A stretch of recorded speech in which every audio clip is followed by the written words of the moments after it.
স্বাগত দীপ্তর সন্ধ্যার সংবাদে। আপনাদের সাথে আছি আমি আনোয়ারুল আলম। শুরুতেই জানাবো সংবাদ শিরোনাম। স্বাক্ষরিত জুলাই সনদের বাইরে যে কোনো সিদ্ধান্তের দায় অন্তর্বর্তী সরকারের, জানালো বিএনপি। যুদ্ধবিরতি ভঙ্গ করে গাজার খান ইউনিসে ইসরায়েলের ড্রোন হামলা, শিশুসহ 2 জনের মৃত্যু।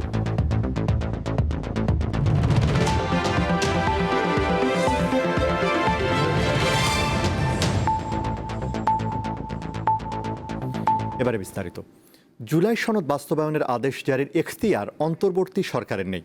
এছাড়া স্বাক্ষরিত সনদের বাইরে যে কোনো সিদ্ধান্তের দায়ও বর্তমান সরকারের। মঙ্গলবার ঢাকায় সংবাদ সম্মেলনে বিএনপি নেতারা এসব কথা জানান। এদিকে ঠাকুরগাঁওয়ে বিএনপি মহাসচিব বলেছেন, গায়ের জোরে কিছু চাপিয়ে দিলে দেশবাসী তা গ্রহণ করবে না।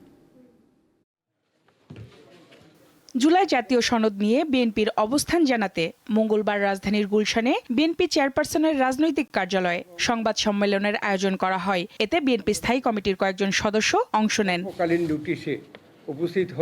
সংবাদ সম্মেলনে জানানো হয়, স্বাক্ষরিত জুলাই সনদের বাইরে গিয়ে সরকার কোনো সিদ্ধান্ত দিলে তা মানতে বাধ্য নয় বিএনপি। জুলাই জাতীয় সনদে উল্লিখিত বিষয়দের বাইরে সরকার কোনো সিদ্ধান্ত ঘোষণা করলে সনদের স্বাক্ষরকারী কোনো দলের জন্য তা মান্য করার বাধ্যবাধকতা থাকবে না।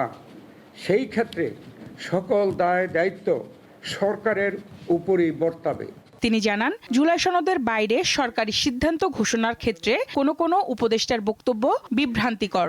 অন্তর্বর্তীকালীন সরকারের উপদেষ্টাদের মধ্যে কেউ জুলাই জাতীয় সনদের বাইরে কোনো বিষয়ে সরকারের সিদ্ধান্তের ঘোষণা প্রসঙ্গে যে সকল বক্তব্য দিচ্ছেন তা বিভ্রান্তিকর এবং ঐকমত্যের ভিত্তিতে গৃহীত সিদ্ধান্ত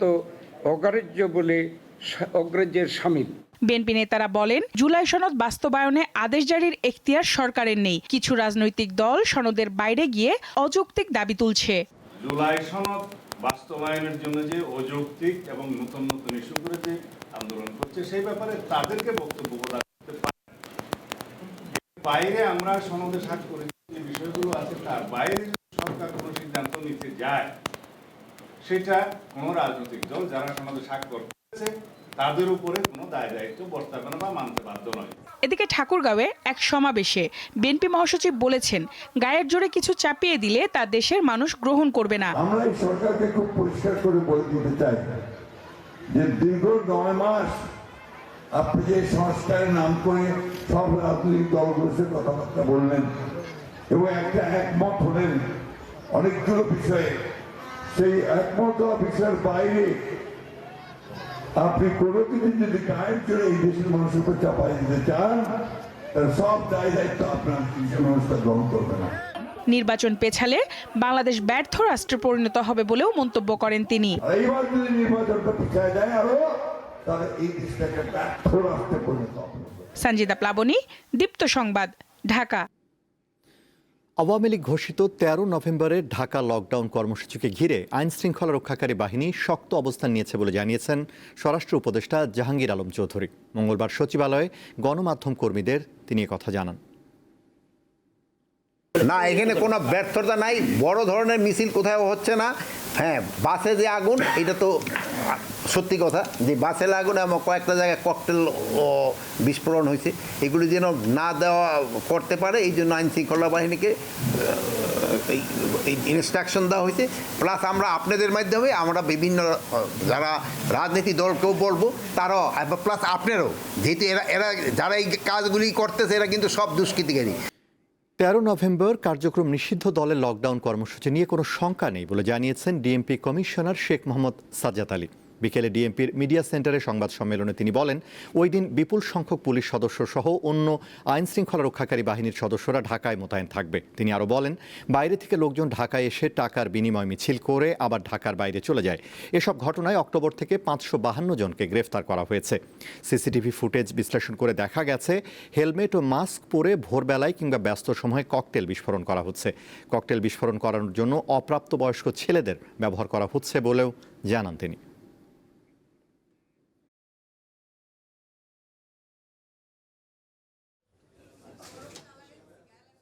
অনতিবিলম্বেই আমরা এই যে মোটর বাইকে ককটেল ছুঁড়ে পালায় যায়, পালায়নরত অবস্থায় ধরে ফেলব ইনশাল্লাহ। এবং 13 তারিখ নিয়ে আশঙ্কা শঙ্কার কোনো কারণ নেই।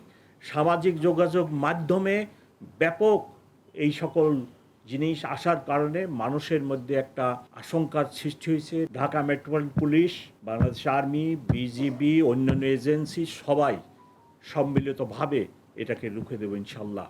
ভারতে জঙ্গি হামলা নিয়ে বাংলাদেশকে জড়িয়ে ভারতীয় গণমাধ্যমে প্রকাশিত সংবাদকে ভিত্তিহীন বলে দাবি করেছেন পররাষ্ট্র উপদেষ্টা তৌহিদ হোসেন। মঙ্গলবার পররাষ্ট্র মন্ত্রণালয়ে এক ব্রিফিংয়ে তিনি কথা বলেন। জানান, বাংলাদেশ চীন থেকে অস্ত্র কিনলেও মার্কিন নিষেধাজ্ঞায় পড়ার সম্ভাবনা নেই। যাই কিছু ঘটুক না কেন, মিডিয়া আমাদের উপর দোষ চাপানোর চেষ্টা করবেই, কিন্তু কোনো কারণ নেই এটা বিশ্বাস করার। কোনো সেন্সিবল লোক তো এটা বিশ্বাস করবে না। তত্ত্বাবধায়ক সরকার ব্যবস্থা ফিরবে কিনা তা জানা যাবে 20 নভেম্বর। মঙ্গলবার প্রধান বিচারপতি রেফাত আহমেদের নেতৃত্বাধীন আপিল বিভাগ রায়ের এই তারিখ নির্ধারণ করে। এর আগে 7 বিচারপতির পূর্ণাঙ্গ আপিল বেঞ্চে 10ম দিনের শুনানি অনুষ্ঠিত হয়। গত 21 অক্টোবর সুপ্রিম কোর্টে নির্বাচনকালীন তত্ত্বাবধায়ক সরকার ব্যবস্থা ফেরানোর আপিল শুনানি শুরু হয়। টানা 10 দিন শুনানি শেষে দেশের সর্বোচ্চ আদালত এই মামলার রায়ের দিন ঠিক করে। আইনজীবীদের প্রত্যাশা আবারও ফিরবে তত্ত্বাবধায়ক ব্যবস্থা। আমরা বিশ্বাস করি আদালত আমাদের এই যে যুক্তিতর্ক উপস্থাপন করেছি তাতে সন্তুষ্ট হবেন এবং এই আপিলটি অ্যালাউ করে 13শ সংশোধনী সংবিধানে বেগম খালেদা যেটা প্রণয়ন করেছিলেন বাংলাদেশের মানুষের ভোটাধিকারের জন্য, গণতন্ত্রের জন্য, সেটা আবার সংবিধানে ফিরে আসবে। অনেক চড়াই উতরাই পেরিয়ে এখন আবার সকলের কাছে মনে হচ্ছে এই তত্ত্বাবধায়ক সরকার ব্যবস্থাই আমাদের গণতন্ত্রের জন্য সবচাইতে গ্রহণযোগ্য মাধ্যম। তো আমরা এক্সপেক্ট করব আমাদের আপিল বিভাগ সকলের কাছে গ্রহণযোগ্য এই মাধ্যমটিকে বিচার বিভাগীয় প্রনাউন্সমেন্টের মাধ্যমে বাংলাদেশের সংবিধানে অন্তর্ভুক্ত করবেন। আগের রায় রিভিউ চেয়ে আবেদনকারী সংগঠন সুজনের আইনজীবী জানান, এই ব্যবস্থা নিয়ে রায়ে একটা গাইডলাইন চাওয়া হয়েছে। বিচারপতি খায়রুল হকের নেতৃত্বে যে রায় সেটা বাতিল করবেন এবং সেটা বাতিল যদি করা হয় তাহলে 13শ সংশোধনী সংবিধানে ফিরে আসবে এবং ফিরে আসার পরে আমি বলছি যে এটা কার্যকর হবে আগামী ফেব্রুয়ারির সংসদ নির্বাচনের পরের নির্বাচন থেকে। অ্যাটর্নি জেনারেল জানান, গণতন্ত্রের ক্যান্সার দূর করতে তত্ত্বাবধায়ক সরকার ফিরে আসতে হবে। অন্যতম একটি উপাদান গণতন্ত্র, সেই গণতন্ত্রের ভিতকে মজবুত করার জন্য এর বিকল্প পথ আমাদের সামনে নাই। এটা সবার উপসংহার, সবাই একই সাথে উপসংহারে উপনীত হয়েছে যে তত্ত্বাবধায়ক সরকার ব্যবস্থা আগামী সংসদের পরে যে কার্যকর হোক। আওয়ামী লীগ সরকার পতনের পর তত্ত্বাবধায়ক সরকার ব্যবস্থা ফেরাতে আপিল বিভাগের 2024 সালের 27 আগস্ট প্রথম আবেদন করেন সুজন সম্পাদক বদিউল আলম মজুমদার সহ 5 জন বিশিষ্ট ব্যক্তি। মাহিদুর রহমান, দীপ্ত সংবাদ, ঢাকা। সীমানা নিয়ে মামলার কারণে তফসিলের তারিখ ঘোষণায় প্রভাব পড়তে পারে বলে জানিয়েছেন নির্বাচন কমিশন সচিব আখতার আহমেদ। এদিকে রাজনৈতিক দল ও প্রার্থীর আচরণ বিধিমালার গেজেট প্রকাশ হওয়ায় বৃহস্পতিবার থেকে দলগুলোর সাথে ইসি সংলাপে বসতে যাচ্ছে। বাগেরহাট সংসদীয় সীমানার আসন পুনর্বহাল নিয়ে আদালতের রায়ের পর নিজেদের দাবি তুলে ধরতে মঙ্গলবার আগারগাঁও নির্বাচন ভবনে যান জেলা বিএনপি ও জামায়াতের একটি প্রতিনিধি দল। প্রধান নির্বাচন কমিশনারের সাথে সাক্ষাৎ করেন তারা। পরে সাংবাদিকদের জানানো হয়, বাগেরহাটের 4 আসন থেকে কমিয়ে 3 আসন করা এবং গাজীপুরের 5টি আসন থেকে বাড়িয়ে 6টি আসন করে নির্বাচন কমিশন 4 সেপ্টেম্বর যে গেজেট প্রকাশ করেছে তাকে উচ্চ আদালত অবৈধ ও বেআইনি ঘোষণা করেছে। আমরা অনুরোধ করেছি, আপনারা যে কোনো প্রক্রিয়াই হোক, যা বুঝেই হোক, আইনি বেআইনি যে প্রক্রিয়াই হোক না কেন, যে কাজটি করেছেন তা সর্বোচ্চ আদালত কর্তৃক অবৈধ এবং বেআইনি ঘোষিত হয়েছে। সুতরাং এই পর্যায়ে বাংলাদেশে অবিলম্বে একটি সুষ্ঠু নির্বাচন, যে নির্বাচনের দায়িত্ব আপনারা নিয়েছেন এবং আমরা মনে করি নির্বাচনটি সুসম্পন্ন করার জন্য একমাত্র নির্বাচন কমিশনকেই সম্পূর্ণ নিরপেক্ষ এবং শক্তিশালী ভূমিকা গ্রহণ করতে হবে। ইসির সিনিয়র সচিব আখতার আহমেদ জানান, আদালতের রায়ের কপি হাতে পাওয়ার পর ইসি সিদ্ধান্ত নেবে। তবে সীমানা নিয়ে অন্তত 30টি মামলা থাকায় ডিসেম্বরের তফসিল ঘোষণায় প্রভাব পড়তে পারে। প্রভাব পড়বে কিনা পড়তে পারে, কারণ সীমানার ব্যাপারটা যদি হয় তাহলে প্রাসঙ্গিকভাবে যে এটা নির্ভর করছে কমিশন সীমানা নির্ধারণের যে কি বলে আদালতের আদেশ সেটা কিভাবে পর্যালোচনা করবেন বা তার পরবর্তী পদক্ষেপটা কিভাবে নেবেন সেটার উপরে নির্ভর করছে। তিনি জানান, সোমবার প্রকাশিত রাজনৈতিক দল ও প্রার্থীর আচরণ বিধিমালা অনুযায়ী পোস্টার ও প্লাস্টিক জাতীয় জিনিস চলাচলে বিঘ্ন ঘটায় এমন কিছু নির্বাচনী প্রচারণায় ব্যবহার করা যাবে না। আরপিও এবং আচরণ বিধিতে যেসব পরিবর্তন আনা হয়েছে তা নিয়ে 13 নভেম্বর থেকে দলগুলোর সাথে সংলাপ শুরু করবে ইসি। বিধিটা যেহেতু পেয়েছি, আমরা আগামী পরশুদিন থেকে এটা সংলাপটা শুরু করার ইচ্ছা আছে আমাদের। এখন সেই বিষয়টা নিয়ে এখন কাজ করা শুরু করব। কাদেরকে ডাকবো এখনো পর্যন্ত এটা ঠিক করিনি। এটা আলোচনা করে আমরা এটার ব্যাপারে সিদ্ধান্ত নিব। গণভোটের সময়সূচি নিয়ে ইসি এখনো কোনো নির্দেশনা পায়নি বলেও জানান তিনি। অনেক ধন্যবাদ আপনাদের। শিউলি শবনম, দীপ্ত সংবাদ, ঢাকা। বিভিন্ন প্রাণী থেকে যেমন রোগ ব্যাধি মানবদেহে সংক্রমিত হচ্ছে, তেমনি মানুষ থেকেও প্রাণীর দেহে রোগ ছড়াচ্ছে। এই অবস্থায় প্রাণীকুল, পরিবেশ ও প্রকৃতির সুরক্ষা জরুরি। এজন্য কৃষিকাজে কীটনাশক ও পশু খাদ্যে অ্যান্টিবায়োটিকের ব্যবহার কমাতে হবে। আজ রাজধানীতে এক আলোচনায় এসব কথা উঠে আসে। মানুষ জীবনযাপনের জন্য অন্যান্য প্রাণী, পরিবেশ ও উদ্ভিদের ওপর যেমন নির্ভরশীল, তেমনি প্রাণীকুল এবং পরিবেশও মানুষের ওপর নির্ভরশীল। কিন্তু নানাবিধ কারণে দূষিত হচ্ছে পরিবেশ। রোগ বাসা বাঁধছে প্রাণীর শরীরে, ফলে মানব স্বাস্থ্যের জন্য ঝুঁকি হয়ে দাঁড়াচ্ছে বিভিন্ন সংক্রামক রোগ। তাই মানুষকে নিরাপদ রাখতে যত্ন নিতে হবে প্রাণী ও পরিবেশের। এই চিন্তা থেকে প্রতি বছর নভেম্বরে বিশ্বজুড়ে পালিত হয় ওয়ান হেলথ দিবস। দিবসটি উপলক্ষে মঙ্গলবার রাজধানীর আইসিডিডিআরবিতে আয়োজন করা হয় আলোচনার। এতে বক্তারা বলেন, মানুষের শরীরে অন্যান্য প্রাণী কিভাবে প্রভাব ফেলছে তার বড় উদাহরণ করোনা মহামারী। অনেক রোগ প্রাণীর মাধ্যমে মানুষে আসছে, মানুষের মাধ্যমে আবার অ্যানিম্যালে যাচ্ছে। যেমন আপনার কোভিডের কথা আমরা জানি, বাদুড় থেকে এসে মানুষের মধ্যে আসলো এবং সারা পৃথিবীকে আক্রান্ত করে ফেললো। এরকম ম্যালেরিয়াও কিন্তু প্রাণী থেকে, বানর থেকে মানুষের মধ্যে এসছে। এরকম পৃথিবীতে যে ওয়ান হেলথ কনসেপ্টটা হচ্ছে সবাই একসাথে ভালো থাকতে হবে, প্রাণীও ভালো থাকতে হবে, মানুষও ভালো থাকতে হবে, পরিবেশও ভালো থাকতে হবে। অ্যানথ্রাক্স এমন আরেকটি রোগ, এটিও মানব স্বাস্থ্যকে ঝুঁকিতে ফেলছে। এই অবস্থায় চাই সমন্বিত স্বাস্থ্য ব্যবস্থা, এমনটিই বলছেন এই জনস্বাস্থ্যবিদ। যতটুকু গবেষণা হয়েছে ততটুকুই কিন্তু একেবারে ভয়াবহ চিত্র উঠে এসেছে। খাবারে যে দূষণ, যে আমাদের গাছপালা, প্রাণী, মুরগি, মাছে যে সমস্ত অপ্রয়োজনীয় ঔষধ এবং কীটনাশক ব্যবহার করা হয়, তার একটা বিপজ্জনক মাত্রায় পাওয়া গেছে। এখন বাজার থেকে সেগুলো তুলে এনে গবেষণা করা হয়েছে।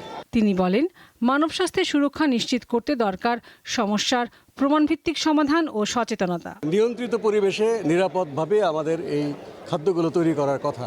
লাবণী গুহ, দীপ্ত সংবাদ, ঢাকা। আন্তর্জাতিক।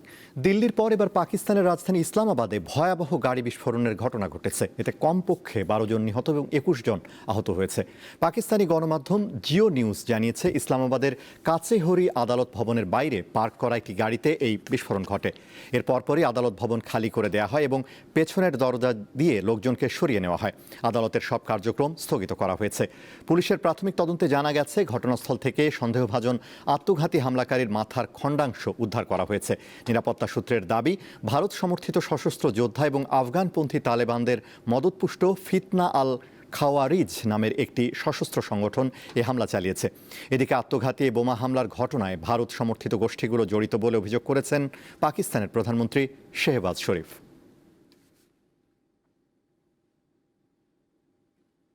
ভারতের নয়াদিল্লির ঐতিহাসিক লালকেল্লার কাছে সোমবারের ভয়াবহ গাড়ি বিস্ফোরণের ঘটনায় সন্দেহভাজন আত্মঘাতী হামলাকারীর ছবি প্রকাশ করা হয়েছে। তার নাম উমর মোহাম্মদ। তিনি আল ফালা মেডিকেল কলেজে চিকিৎসক হিসেবে কর্মরত ছিলেন। পুলিশ জানিয়েছে, উমর ছিলেন সম্প্রতি জম্মু কাশ্মীর ও হরিয়ানার যৌথ অভিযানে গ্রেফতার করা অপর 2 চিকিৎসকের ঘনিষ্ঠ সহযোগী। তদন্তে জানা গেছে, হামলায় ব্যবহৃত সাদা রঙের হুন্দাই গাড়িটি বিস্ফোরণের আগে 3 ঘন্টা লালকেল্লার পার্কিংয়ে দাঁড়িয়েছিল। উমর পুরো সময় গাড়ির ভেতরেই অবস্থান করেন বলে ধারণা করা হচ্ছে। ওই হামলায় অন্তত 9 জন নিহত হয়।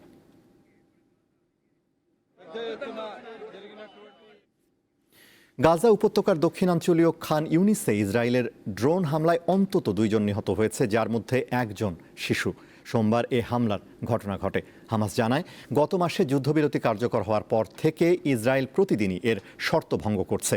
টেলিগ্রামে প্রকাশিত এক বিবৃতিতে সংগঠনটি আরও জানায়, 10 অক্টোবর যুদ্ধবিরতি কার্যকর হওয়ার পর থেকে ইসরায়েলি হামলায় এখন পর্যন্ত 271 জন নিহত হয়েছে, যাদের 90%-এরও বেশি বেসামরিক নাগরিক। এদিকে চুক্তির অংশ হিসেবে আরও 15 ফিলিস্তিনির মরদেহ হস্তান্তর করেছে ইসরায়েল।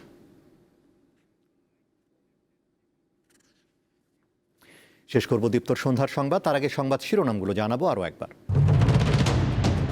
স্বাক্ষরিত জুলাই সনদের বাইরে যে কোনো সিদ্ধান্তের দায় অন্তর্বর্তী সরকারের, জানালো বিএনপি। যুদ্ধবিরতি ভঙ্গ করে গাজার খান ইউনিসে ইসরায়েলের ড্রোন হামলা, শিশুসহ 2 জনের মৃত্যু।